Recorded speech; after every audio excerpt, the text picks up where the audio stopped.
الرحمن الرحيم. السلام عليكم ورحمة الله وبركاته. قانون الإيجار القديم قلنا مستمرين فيه إن شاء الله، وإن شاء الله بإذن الله مستمرين إلى أن يصدر هذا القانون. قانون الإيجار القديم وحكم المحكمة الدستورية اللي قالت فيه إن هو يعتبر عدوان على العدالة وإهدار لحق الملكية. القانون ده بيتطبق من قد إيه؟ من 30 40 50 سنة، في عقود من سنة 50 وسنة 42 ثابتة القيمة الإيجارية. المحكمة الدستورية الملاك نادوا الأول وقالوا عايزين قانون وعايزين زيادة وعايزين من عشرات السنين، إلى أن جاء حكم المحكمة. وأي مجلس أو أي حكومة تقول لا ده موضوع شائك مش هنصدر له كده هوت وبتاع ده كده هوت، حكم المحكمة رفع الحرج عن الحكومة ومجلس النواب، وألزمهم بتقديم مشروع قانون، بتقديم قانون تشريع جديد لزيادة القيمة الإيجارية.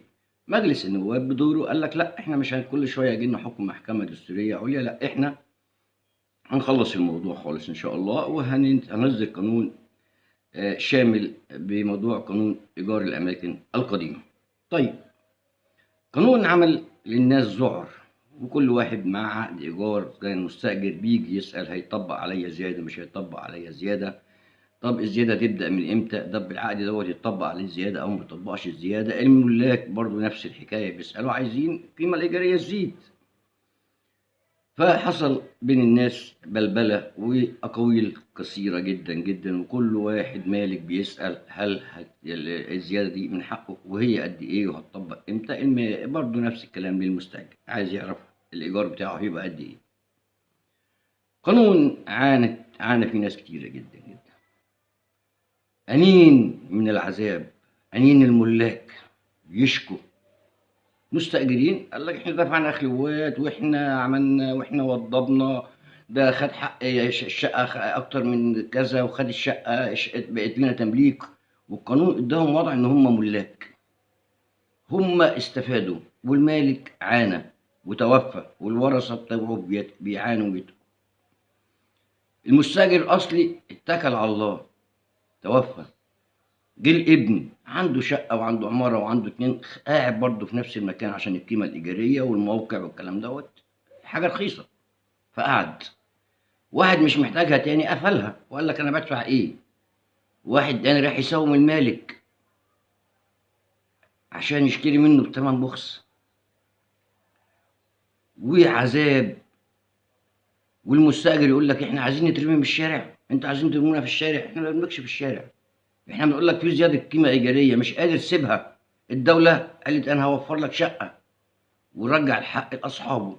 المستاجرين من ساعه ما حكم المحكمه الدستوريه مش ساكتين، ده مش كلهم، في ناس عايزه تحل وعايزه تحل المشكله، بيقول لك كده صراحه يعني هم ليهم حق انهم يطلبوا زياده في القيمه الايجاريه. الملاك من المعاناه اللي هم عانوها ورثه الملاك قال لك احنا عايزين نسترد الشقق بتاعتنا وعايزين املاكنا واحنا احق بيها، احنا مش لاقيين. المستاجر يقول لك لا، على جثثنا، احنا هنترمي في الشارع، انا ست كبيره، انا على المعاش، انا عندي كام سنه، طب انا ست ارمله ومعايا بنات، هنروح فين؟ هنعمل طيب ما هم برضو بنفس المشكله، بس هم احق. نوازن بالاتنين، تلاقي الملك عنده حق وليه حق، وفي معاناه بيعانوها. هقول لهم اسمعوا، اقروا التعليقات، شوفوا الناس بتقول ايه. مش عايزين يعني المستاجر يسمع اللي على مزاجه وما يسمعش اللي على مزاجه، ويسمع اللي في مصلحته واللي مش في مصلحته ما يسمعوش، والحق ما يسمعش. ده في أنين وفي عذاب من الملاك، أنين عذاب. وبقول لهم اسمعوا، شوفوا التعليقات. من ضمن التعليقات ناس كتيرة جدا، ست كبيرة هي وريثة فوق 60 أو 70 يعني سنة، ورثة، بتقول أنا قاعدة في الدور الرابع ومش بقدر أطلع، مفيش أسانسير، والشقق في الدور الأول والتاني والأرض مقفولة مغلقة. طيب ده مش أنين وعذاب؟ طب الشقق المقفولة دي وبيدفعوا إيجارها، وجم دلوقتي فتحوا وفتحوا الشبابيك وولعوا الكهرباء وولعوا النور، واحد بيقول لي ده هم دخلوا وولعوا التلاجة وفتحوا الشقة عشان يثبتوا إن هم مقيمين في الشقة. يعني بيعملوا ألاعيب. ما سمعتوش عن الست دي؟ مفيش حد اتكلم في صالحها قال لا من حقها ان هي تاخد شقه وفي الدور الارضي او في الدور الثاني عشان مش قادره تتحرك ومش قادره تطلع وعايشه لوحديها ومالكه؟ مفيش حد سمع عن الام اللي قالت زوجي كان يمتلك عماره او عمارتين وبتلم ايجار وتوفى وساب لي 3 بنات وابن، ال3 بنات بيشتغلوا عشان يكفوا الاسره وهم عندهم املاك وكل العقود بتاعتهم ضاغطه على قانون الايجار القديم؟ مش من حقهم دول يطلبوا زياده؟ مش من حقهم يعيشوا زي ما انتوا عايشين يا مستاجرين يا اللي عايزين الجشع؟ انا بتكلم على بعض المستاجرين عشان مش هيقول لي يا استاذ انت لا انا ما بشتمش، انا بتكلم. اقروا التعليقات شوفوا الناس بيئنوا ازاي. سمعت على الست دي؟ مش هتسمع. بدل انت ظالم مش هتسمع، هتسمع الشيطان بتاعك انت اللي بيوزك.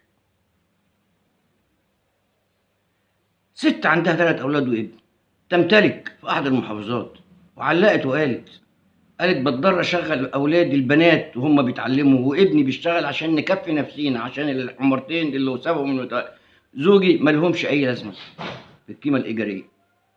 طيب ما شفتش الراجل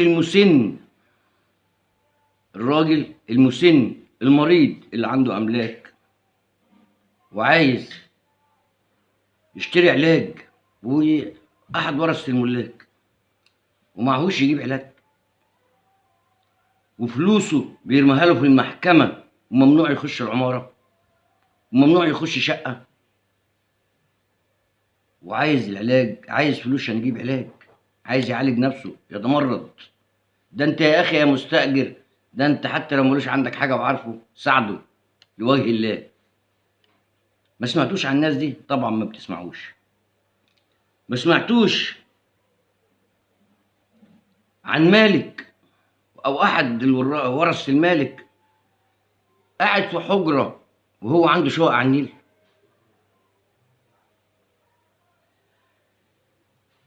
مالك